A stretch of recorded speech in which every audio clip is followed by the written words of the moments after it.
This is StarTalk. I'm your host, Neil deGrasse Tyson, your personal astrophysicist. And today we're going to talk about the universe in art. In art. Yeah, art has been touching the universe lately, and we're going to get some insights. Well, I've been doing it for quite some time, actually. And we'll get some insights on that, but let me first introduce my co-host, Chuck Nice. Chuck. Hey, Neil. Chuck, all right. I'm excited. Well, art and the universe. I feel as though I should be conducting this show with a fine Bordeaux in my hand. You know? Okay. Yeah. So, actually, at art openings, they don't serve Bordeaux. They serve Merlot at art openings. Oh. That's the joke. Oh, how garish. No. So that's the contrast. Joe Sixpack and Martin Merlot. See, that's how that goes. I got you. Yeah. So actually, I think a lot about this stuff, but I don't claim any special expertise in it. And so we've got two guests who are all in it. Let me first introduce a longtime friend and colleague and fellow New Yorker, and I think we even went to the same high school as each other. I've got Jay Pasachoff. Jay, welcome to StarTalk. Well, thank you very much. It's nice to see another Bronx High School of Science alumnus again. Okay. And you are the Field Memorial Professor of Astronomy, and you're Director of the Hopkins Observatory at Williams College. And I kind of sort of can claim I'm a graduate because I was honored by an honorary degree several years back. So thank you guys for voting me in. A well-deserved honor. In the club. I'm sorry, Neil. That would only make you an honorary graduate. So. Damn, just, Chuck. I worked hard for that honor. I sat by the phone and they called me. Come on, you got enough degrees. You know that. It's better than being a dishonorary graduate. Oh, there you go. Indeed. All right. Indeed.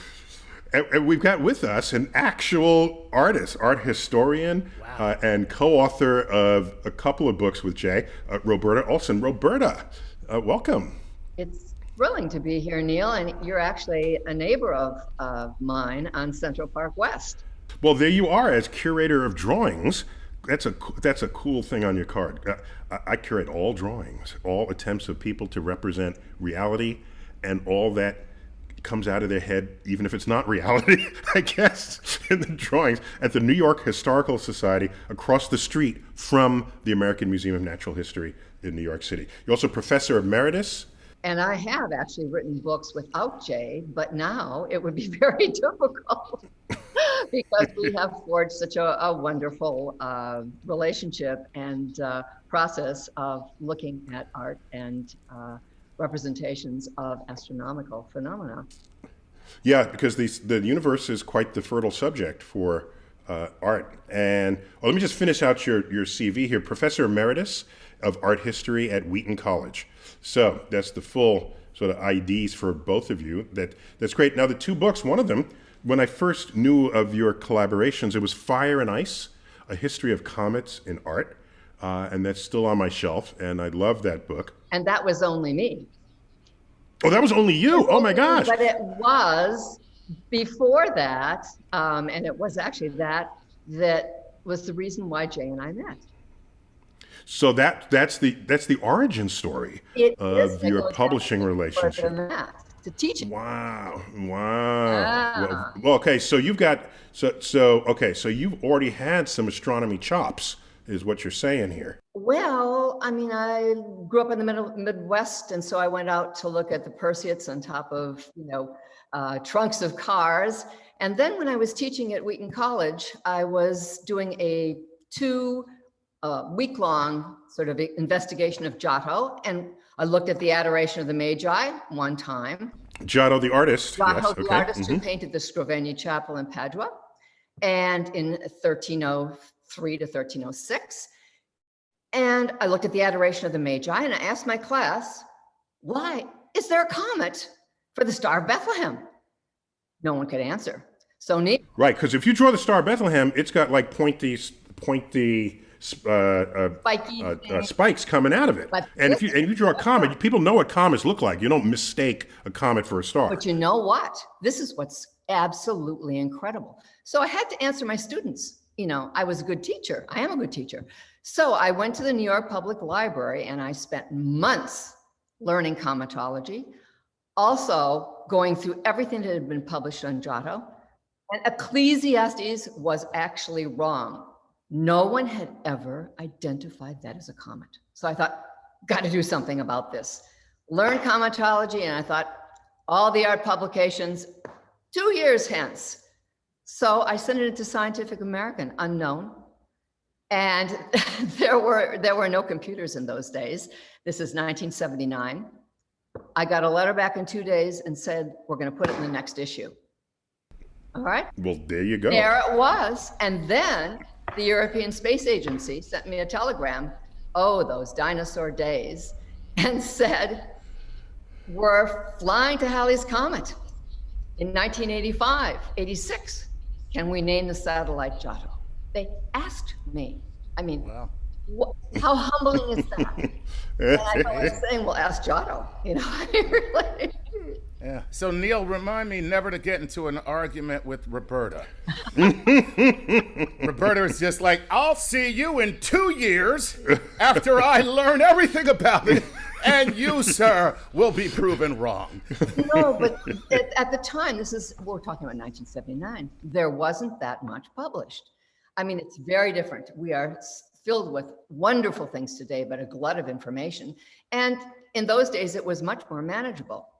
And Wait, you're leaving out an important piece of information here. If you do this 75, 76 year orbit of Comet Halley, and you go backwards through time, it lands at the time that painting was made. Isn't that correct? So we can say that was probably Halley's Comet. absolutely, you're correct. And we know from Giovanni Villani's Chronicle, it was described exactly like Giotto painted it. And he has the wonderful sweeping dust tail, and he does it in layers. He has the condensation around the nucleus and the coma.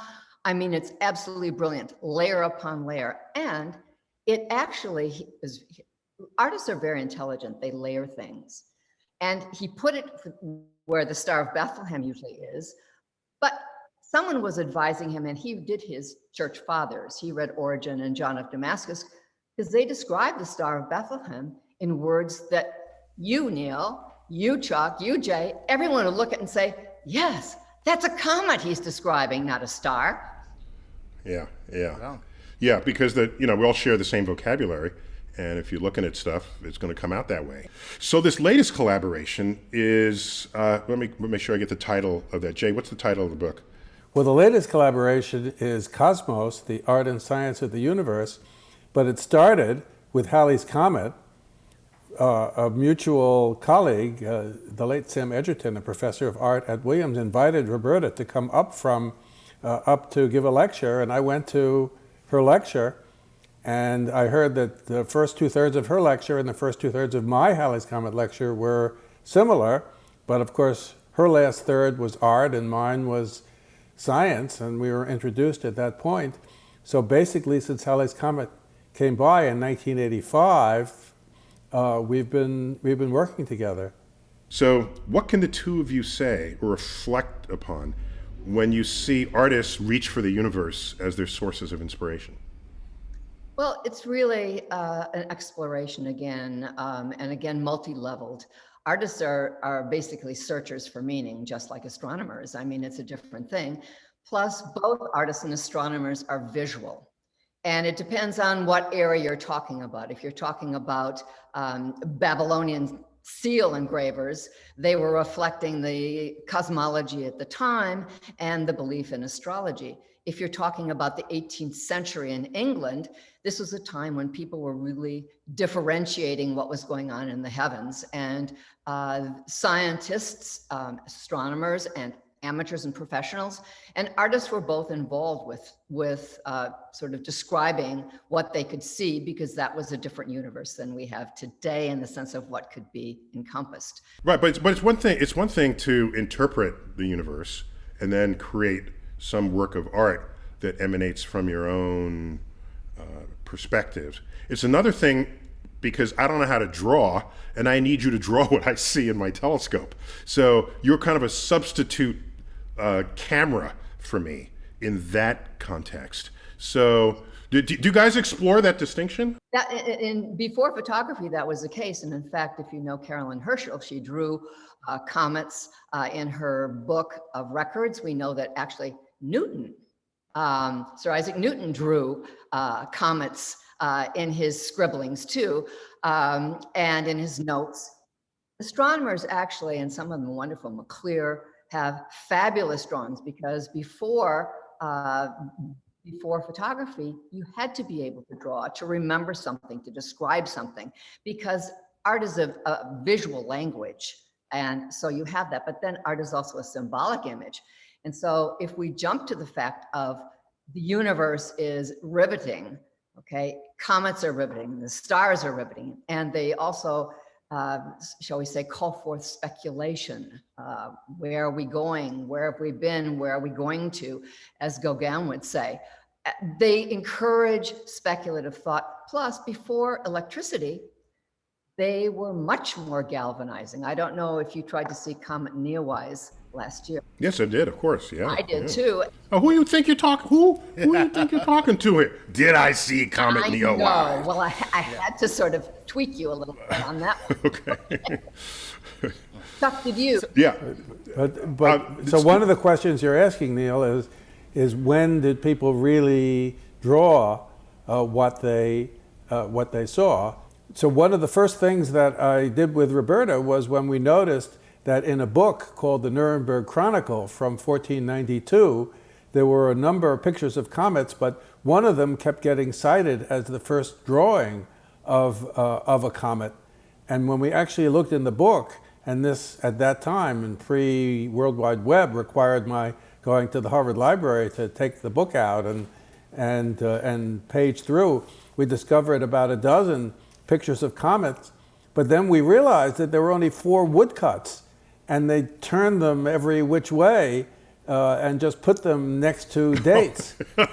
So that was not really a picture of. That was an independent drawing. Oh my God! It was just they were stylized woodcuts, and so we heard that there were exemplars, which are plans for the books, layouts, which were very recherché and had been lost in World War II. And we were able to go to Nuremberg because the library had found them and see how they plotted out both the Latin first and then the German editions in 1493. It was just fabulous. Well, wait, so just remind me, the Nuremberg Chronicles is a complete compilation of all knowledge up to that date, isn't that correct? That's right. If I remember. That's right, and it's an early incunabule. It's very important. And it's a huge volume, but they tried to give the entire history of the world in terms of, rulers and war. Everything. It was just, that was the one-stop shopping. Did the same thing. He did. Mel Brooks did the same thing, and it was really good, I have to say. But they reused woodcuts. Some of the pictures of cities were reused from one city to a different city. And we then did make this list in an article. We had a grant from the Travel for Collections from the National Endowment for the Humanities to go see these exemplars. And they turned out to be really sketchy, just very rough pencil drawings. So there was clearly no accuracy in the depiction of the comets at all. So, with respect to that, are there times when, as Roberta mentioned earlier, the speculative nature, where we're going, what we're doing, which often leads to interpretation and the artist being able to expand what they're looking at. See, that's what I want an artist to do for me, right? Because Jay, I get people write to me and say, "Oh, I saw this Hubble photo and I made this painting of the Hubble photo." I'm sorry, I don't need that. I got the Hubble photo.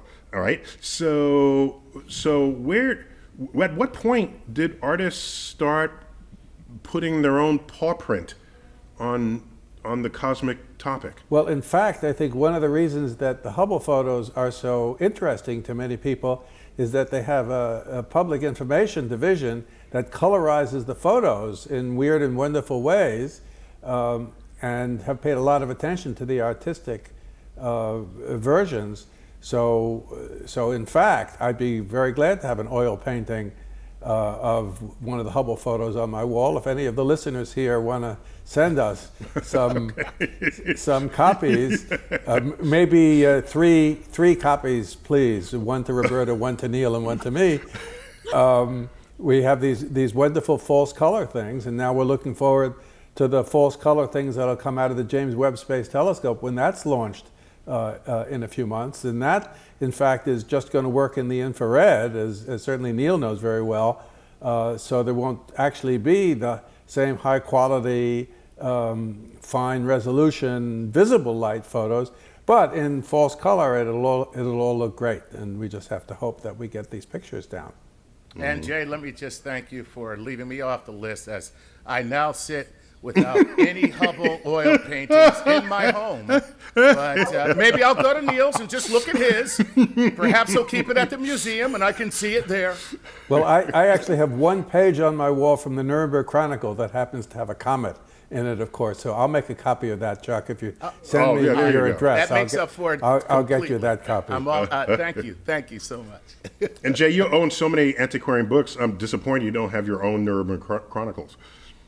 There was a choice at one point of getting the Nuremberg Chronicle or getting something that was more straightforward astronomy. And I got the astronomy one, but I'm so sorry that I let the Nuremberg Chronicle get away. Yeah, I thought you might have said I could have bought the Nuremberg Chronicle or another house. Last I checked what these things are going for. We got to take a break. When we come back, more with Jay and Roberta. Jay Pasachoff, Roberta Olson. We're talking about the history of astronomy and art on StarTalk. We're back, StarTalk. I got Chuck Nice, my co-host. Chuck, what's your social media handle? Chuck Nice Comic. Thank you for asking, Neil. There Yes. you go. There you go. I'm sorry that you don't know it. But I appreciate you allowing me to call it out. It's better in your voice. That's why I did that. Did you get Roberta's permission to use the word comet in your handle? Apparently Roberta trademarked comet. No, We've got Roberta Olson, art historian. Next publication, for sure. Okay, so we'll talk about that.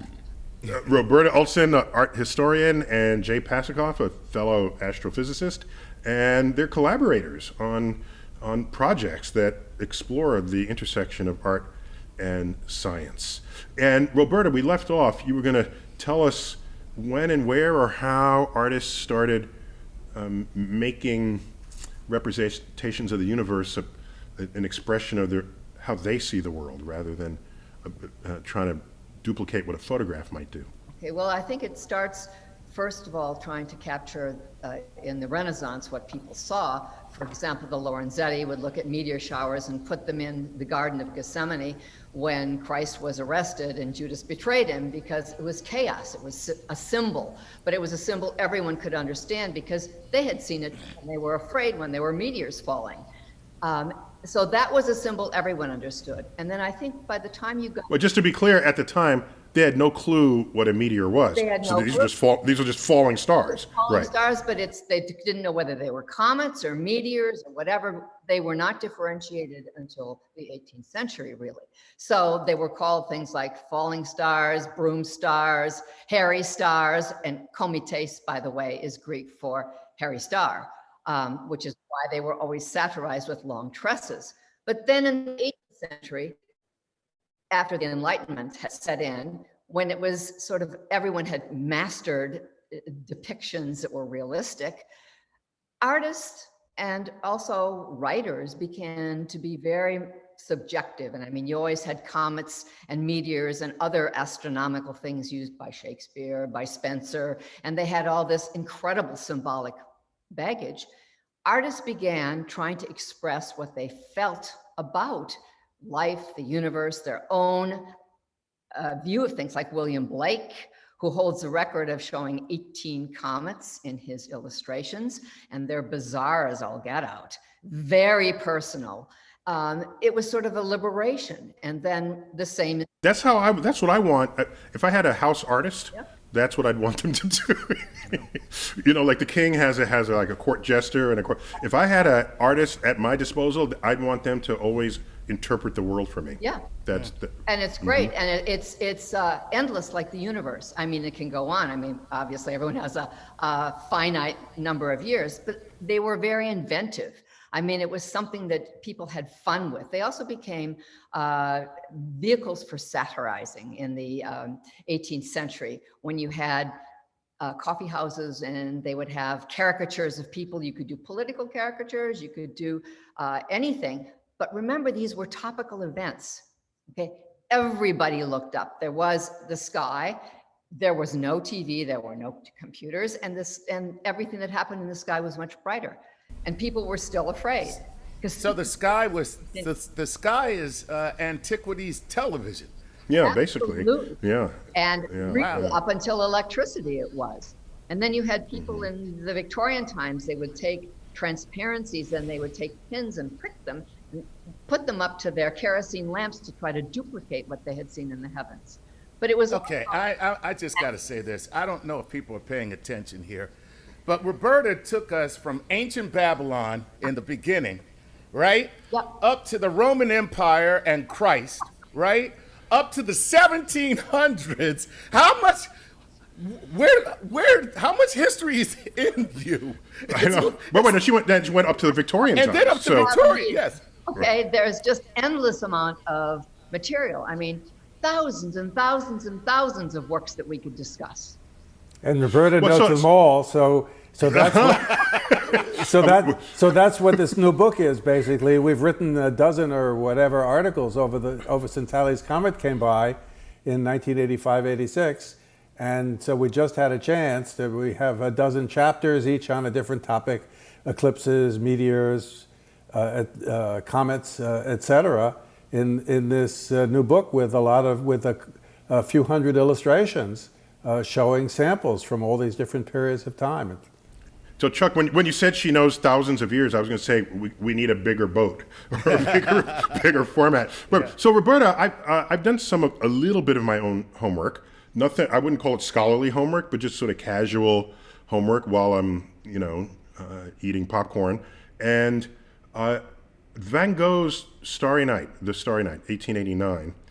I've looked hard, and I've not been able to find another work of art where the title is astronomical, even if there's astronomical things in the painting. Not only that, I have not been able to find a work of art where the title is the background.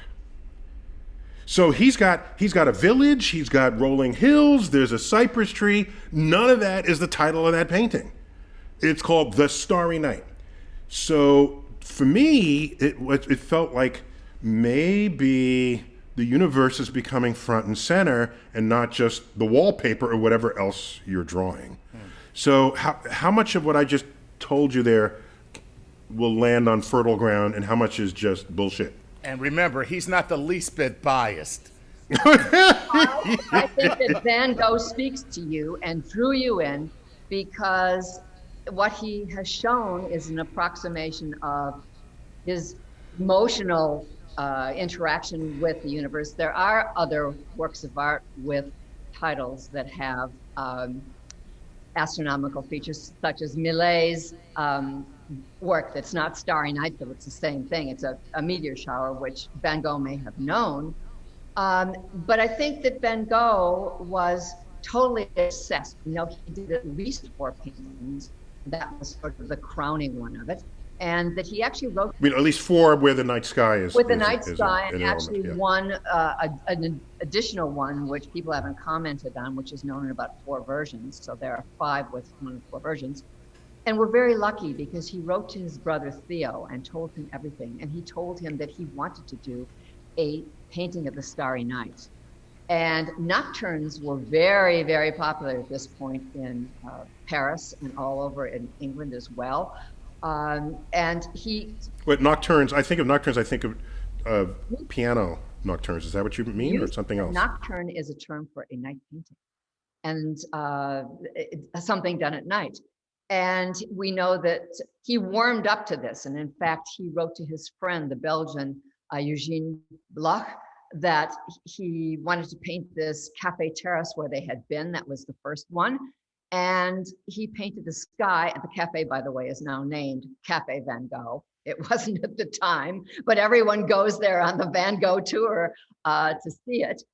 And the second warm-up was the one that is, shall we say, over the Rhone. It's the view over the Rhone with the starry sky, and it's very near where he was living in Arles at the time. He was living in the Yellow House. And that one actually does have astronomical bodies you can identify. It has part of the Ursa Major, the Big Bear, the part that the English call the Plough and we call the Big Dipper. But it's reoriented. It's a marriage. It's not an actual topographical, shall we say, or skyscape view, because he's looking towards the southwest. And you can, by going there, you can figure out where the view was, because it looks very much the same and there are pictures of it. He was actually painting the sky on the other side. So he married the two. And this sort of answers many of your questions. I mean, he lied. Just say it. He lied. You could say it. Tyson, come on. Artistic license. Stuck like that. Okay. Jay likes that. It's artistic license. He manipulated things for feelings. He wanted things. And he wrote to his brother after Starry Night. He wrote, "I'm in dire need of religion." For him, if you think of Starry Night, you think of the blues. He equated colors with certain emotions. Okay, this is post-impressionism. Blue was infinity. Blue was eternity. And he's speculating, just like you do when you look through a telescope. What's out there? What does it mean? Okay, where are we going? How does it relate to me? And people have spilled much ink about what we see in the sky. The only thing we can say for certain is that there is what he called the morning star, which was Venus, which apparently, according to astronomical calculations, was in its 8th year of the cycle, so it was extremely strong. But he distorts everything for a kind of wonderful aureole, this glow around the morning star. And then, maybe you can tell me, Neil, and they certainly can comment, and I'm sure Chuck could too, is that the spiral nebula, or as some people said, oh no, it's clouds in the mistral. And then down below on the horizon, is that the Milky Way? And then we have a crescent moon, but we know this painting was done in 2 days. It was done in 2 days. We know that from the letters to Theo. And the moon was gibbous at that point. It wasn't a crescent. So you'd say he's lying. He's manipulating it because he knows a crescent moon is more interesting for most people who are not astronomers. Okay. Yeah, people hardly ever draw a gibbous moon. It's the saddest moon phase of them all. I know. It's not a full moon and it's not a crescent. Like, what is that? I know, and he got it. But remember, astronomy at this time was very popular. In France, you had Flammarion and you had Guillemin.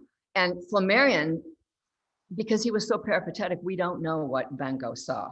But for instance, Gustave Moreau, who's... But just to be clear, Camille Flammarion, a highly prolific French writer of astronomical, but French writer of astronomical subjects. Yeah. And everyone got it.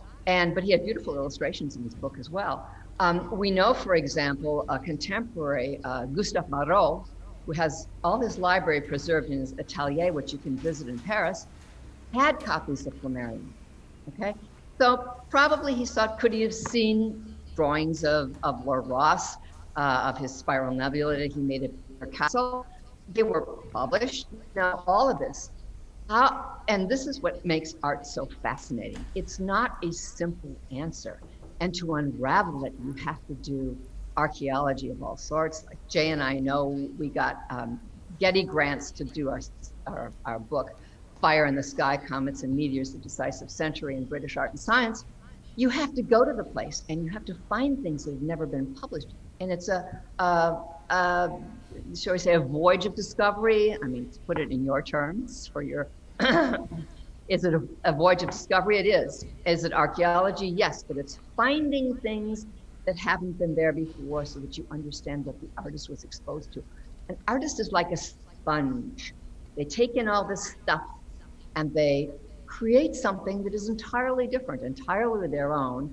And you may relate to it in certain ways. I may relate to it in certain ways. And then there are the givens. Right, Roberta, could you comment on the intensity of Van Gogh's colors? Yes. It's been rumored that he might have had some synesthesia, I think it's called, where you can hear color, your senses are cross-wired, so that it may have manifested differently or more intensely within him.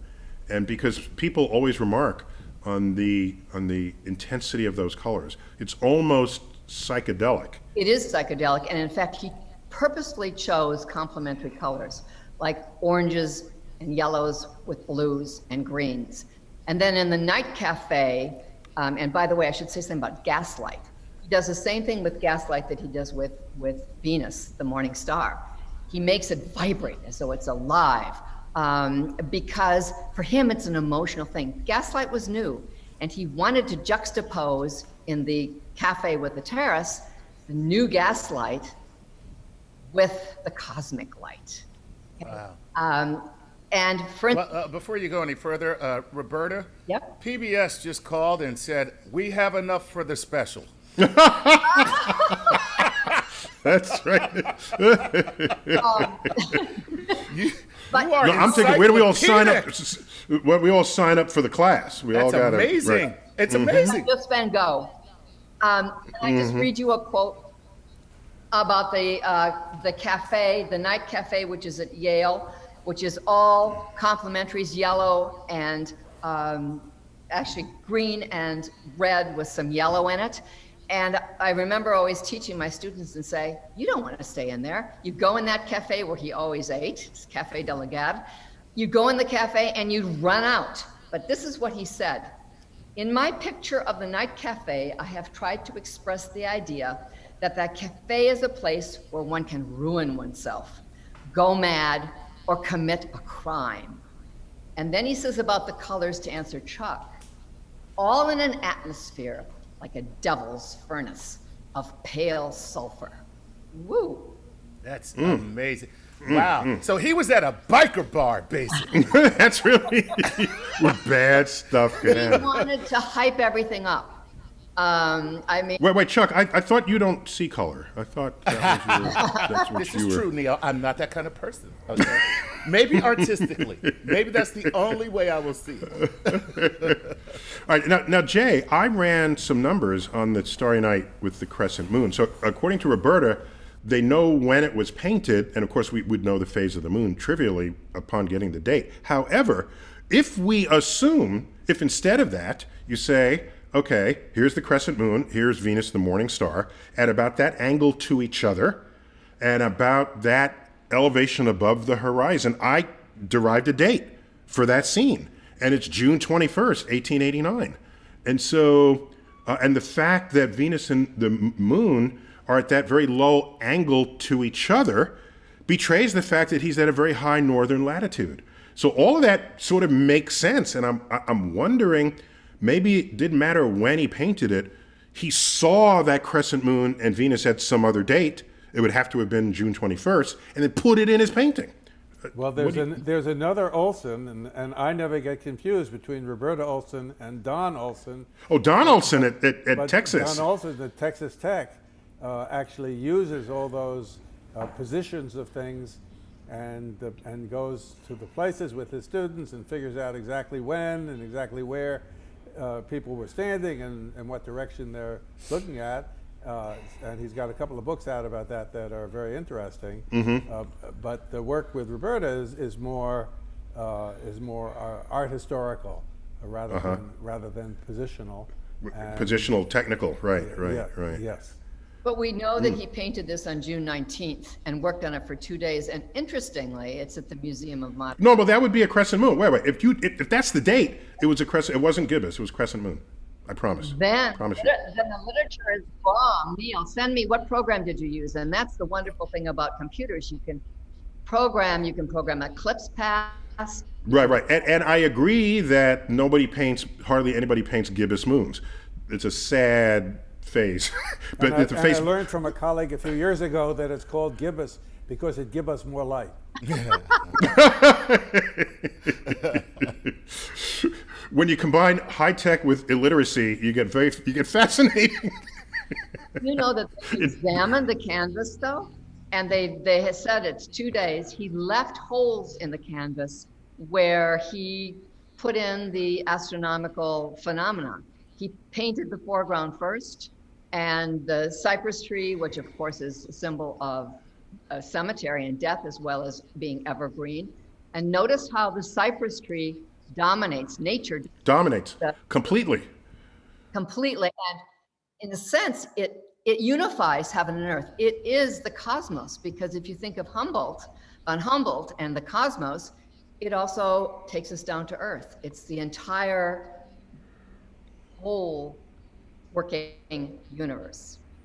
So for those who didn't know, I mean, von Humboldt was one of the first people to bring some intellectual harmonization to the fields of study of our place on Earth and in the universe. Before that, there was this little thing going on over there, and this is happening over here, and this is happening on Earth. And he's saying maybe it's all part of one thing that we might call nature.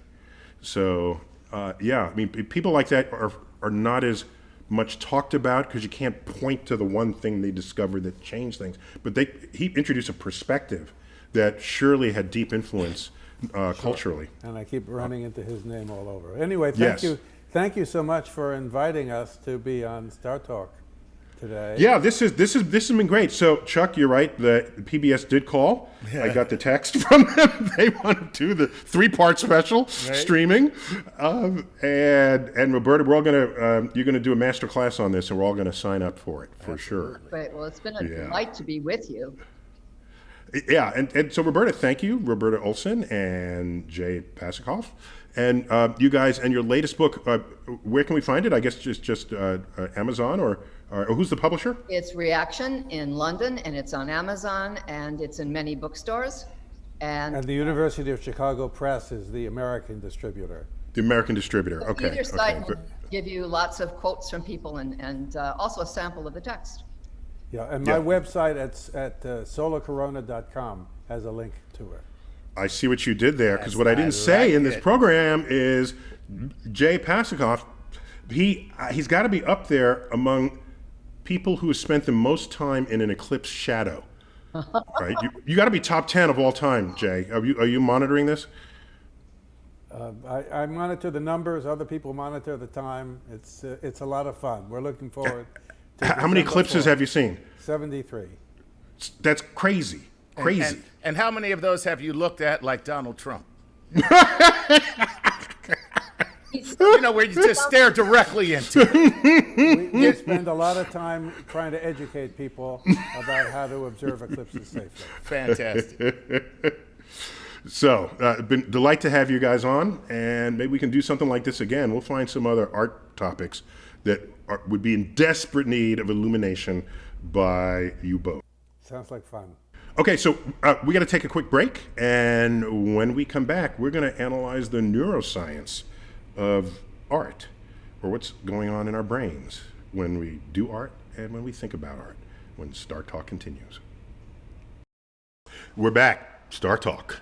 I have a new guest for this segment, Chuck. It's old-time favorite of StarTalk. Yes, it's a new guest, but frequent guest. Notice I didn't say new guest, but old guest.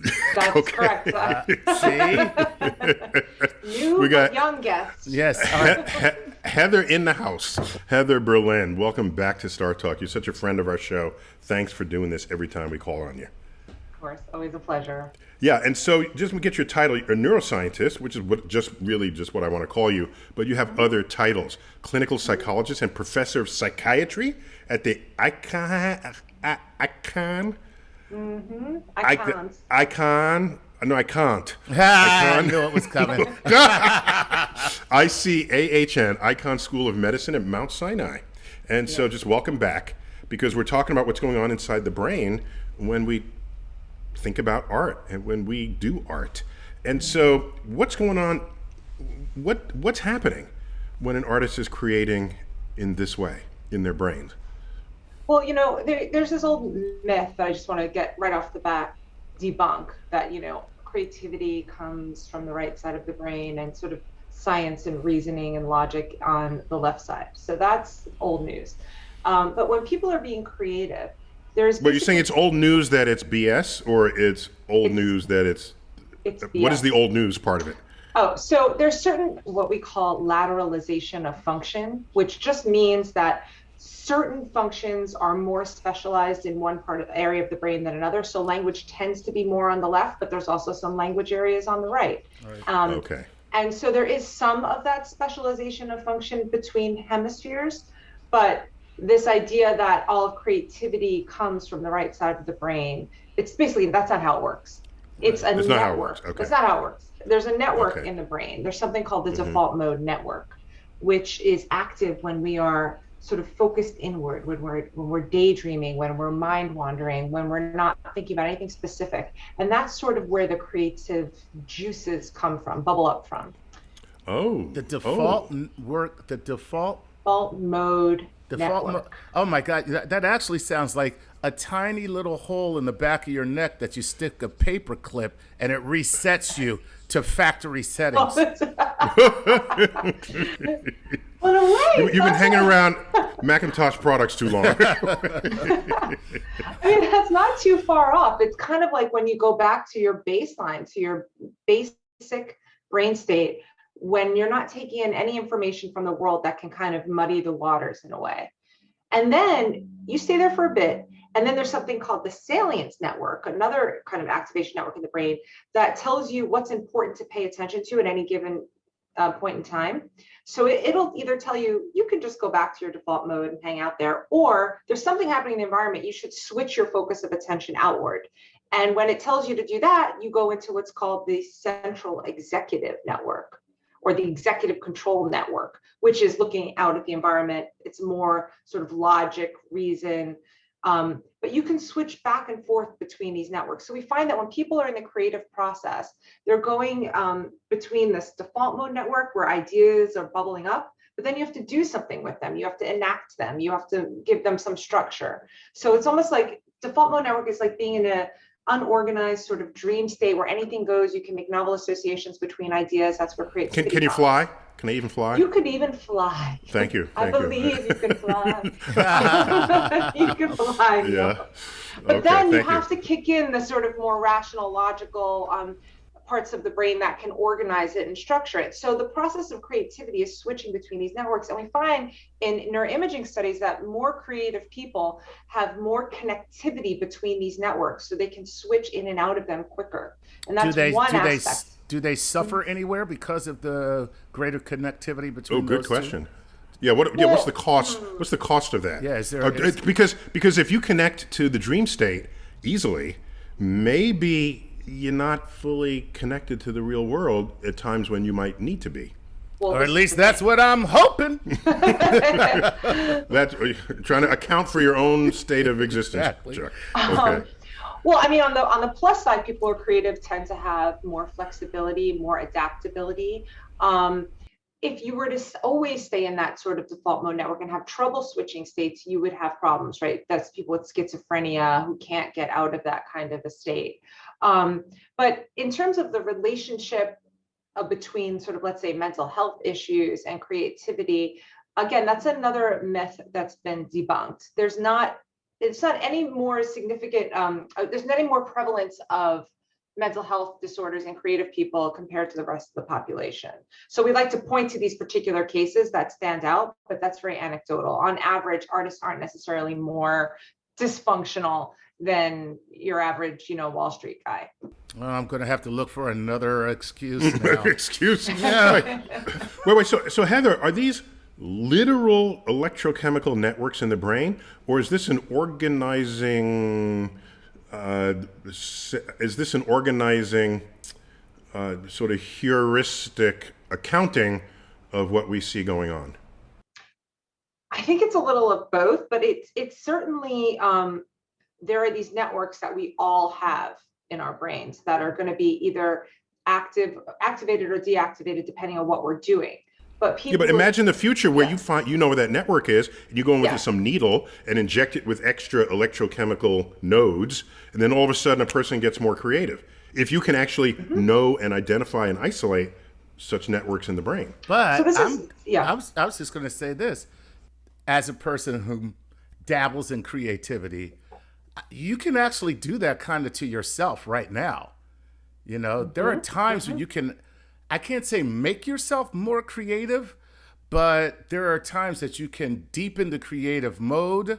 There are times when you can actually do activities to place your mind to receive creativity. No, But Chuck, I want Heather to inject a joke in your head or something. Okay, that's what I want Heather. First of all, Heather, that- you know she's Yeah. working on that. Wait a You minute. know. Yeah. Let This me is just stuff say I'm this, Neil. interested I want Heather to inject a joke into my head.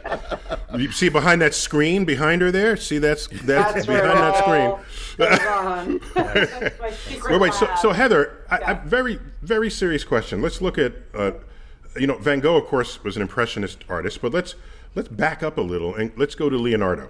So Leonardo is illustrating perfectly human physiology in his artwork. Where is the creativity in that if he is only drawing what he sees?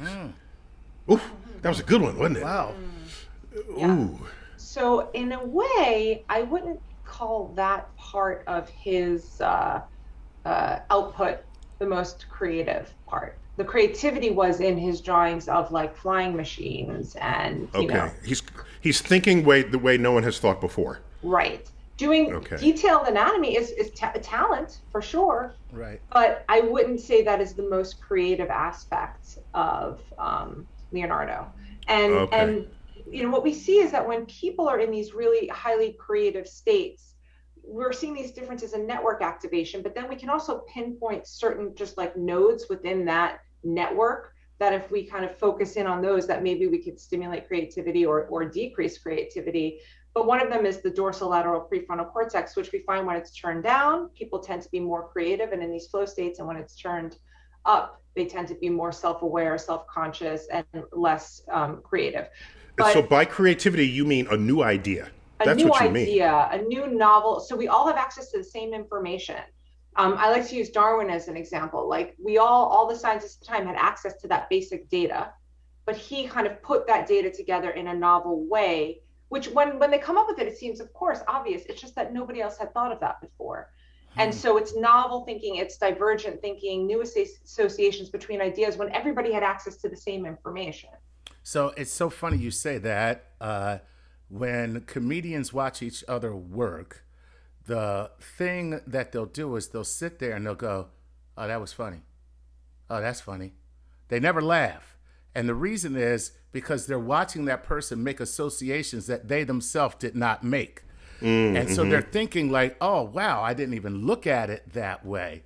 So if that's the case, if it's creativity has a great deal to do with associations, like Darwin, same information, making new associations, will AI be able to be more creative than human beings? Because AI is able to make millions of associations at once. So first of all, there's been some studies with comedians which look at amateur versus professional when they have to look at a cartoon, and then the task was just come up with a novel, like, creative punchline to this cartoon, like a New Yorker cartoon. And it takes less work for the professional comedians to activate, to come up with something. And we find that the association areas are more quickly activated. So you're quicker to make these associations. Now with AI, I just recently came across this video. It was the first comedy set that was created by an AI. I will send out the link. I encourage you to watch it. Please. It is simultaneously awkward yet strangely funny in a weird, awkward way. I will send you the link. Are you sure somebody didn't just tape my set? That sounds a lot like Weirdly, awkwardly funny yes, Chuck. weirdly, awkwardly funny. Yes, in an But go ahead. uncomfortable, uneasy way. You know that they say that uncanny valley, right? When you are Yeah, trying to create these yeah. AI things, there's just something slightly off. That's what it's like with the comedy. But however, I do think that after they perfect it and after they, keep feeding in this algorithm over and over again with self-learning processes, that they will be able to come up with these novel jokes and to rival, the greatest comedians. So Heather, let me ask. There's been rumors that Van Gogh may have had I don't want to say suffered from, because that places value judgment on it, but had a condition of synesthesia or chromesthesia. There's been rumors about that. I guess where you hear color, Right. yeah. or you smell color, where there's a or cross see wiring of your sound. senses. Right. Right. So, what can you tell us about those two conditions within the human mind? Well, chromesthesia is like a subset of synesthesia, which is a sort of crossing over of the senses. So sometimes people will see letters as different colors or numbers as different colors, and they will cross over. Chromesthesia is specifically sound relating to colors. So colors will sound like something. So if you imagine the Dutch would say Van Gogh, but Van Gogh, for the English-speaking people, which I am one, they imagine his painting would sound musical to him. It would be like a symphony made up of colors. There's some speculation that he had this because of the letters he had written to his brother Theo. Yeah, in fact, I have a note here. It says, quoting Van Gogh in a letter to his brother Theo. So it says here, some artists have a nervous hand at drawing, which gives their technique something of the sound peculiar to a violin. Mm-hmm. How could you even write that unless there was some cross wiring in your brain? Exactly. That's what I'm thinking. That's what I'm thinking. And it's not just in terms of what's happening in the brain. It's not, there's one idea that it's a sort of cross wiring. Another is that there is this disinhibition of feedback. So a reduction, normally we're having lots of information coming out in the brain and parts of it have to inhibit information from crossing over. But when you lift that inhibition, you can get these, melding of senses, and you can actually induce synesthesia in people who have certain types of strokes or temporal lobe epilepsy, or then with drugs like psychedelics. Mm-hmm. When you lift the constraints of the brain, which we normally need the constraints to be able to function, but when you lift the constraints, that's when you can get these hallucinations and these blending of the senses. And there's a paper I read years ago, it was in the American Journal of Psychiatry in 2002, that has a theory that Van Gogh actually had temporal lobe epilepsy. He was having epileptic seizures they think were induced by absinthe. And those seizures might have actually been related to the chromesthesia. But other people are born with it too. So it could be, there's some inheritance with this as well. So what you are really trying to tell us is that Van Gogh was high and tripping. You might say, or others might say he just had a secret window into the reality that we all are, being constrained from. Wow, good reply there. He has access to doorways that the rest of us don't. Yeah. So is the transition from representational art to impressionist art, is that a creative leap? Or is the first artist to do that just lazy? I'm just wondering. I mean, I don't mean I don't mean a disrespect. Yeah, I don't mean a disrespect. But did they just say, "I'm just gonna, I'm not gonna paint every leaf on this tree. Throw some blobs up here." Just some blobs.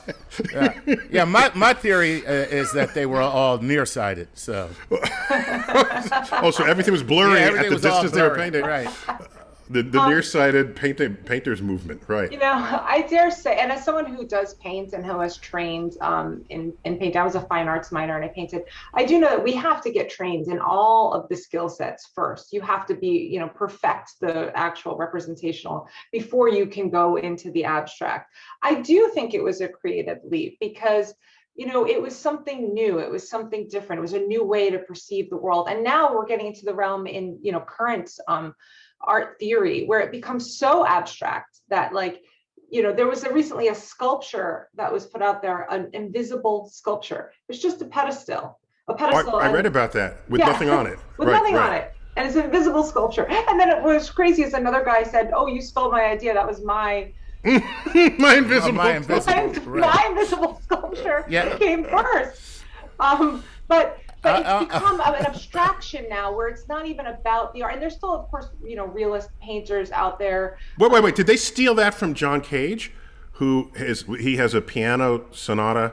It's just called 411 or something, which is like the minutes and seconds. I forgot. There's some duration, and the pianist just sits there and their hands hover over the keys, and he never and they don't do anything. And the claim is, if you do this in a theater, then the concert is basically the sound of the audience. And the sound, right? The sound of silence is the sound of the audience rustling and clearing their throat. And so that's the acoustic version of the invisible sculpture. And let me just say this. And Heather, what the hell part of the brain comes up with that? Right. Well, that's some creativity, and that is also the lazy part. That's the greedy part, because you charging money, you stealing money is what you're doing. Okay, so Chuck, the day you can pull off a comedy act, you just stand there and with your mouth open and nothing coming out at the microphone? Well, that would make people happy, Neil. Like Chuck's we got to call Heather quick on that. Right. Get a Heather intervention. Figure out how that one worked. Guys, we're running out of time, but this has been great. Heather, thanks for bringing some neuroscientific insights to add to our artistic and scientific insights into the mind of Vincent van Gogh. Van Gogh. This is America, Jack. Van Gogh. Van Gogh. I'm not hawking a Louis here. And that's why we don't say it like that. It was just like, oh, I'm so sorry. I didn't mean to spit on you. I'm so. In the time of COVID, you no longer. In the time of COVID, right. You got it. Well, Heather, it's a delight always to have you on the show. Thanks for being such a good sport every time we call you for our emergency neuroscientific inquiries. I'm on call. On call, yeah, that's right. And Chuck, always good to have you. At Chuck Nice Comic on Twitter, and Heather, where you at? Heather_Berlin, and my website is heatherberlin.com. Excellent. Okay, guys. So this has been we now just concluded our 3-part investigation into impressionist art, focusing on Van Gogh, and of course, my favorite of his is the Starry Night. Of course. I'm Neil deGrasse Tyson, your personal astrophysicist. As always, I bid you to keep looking up.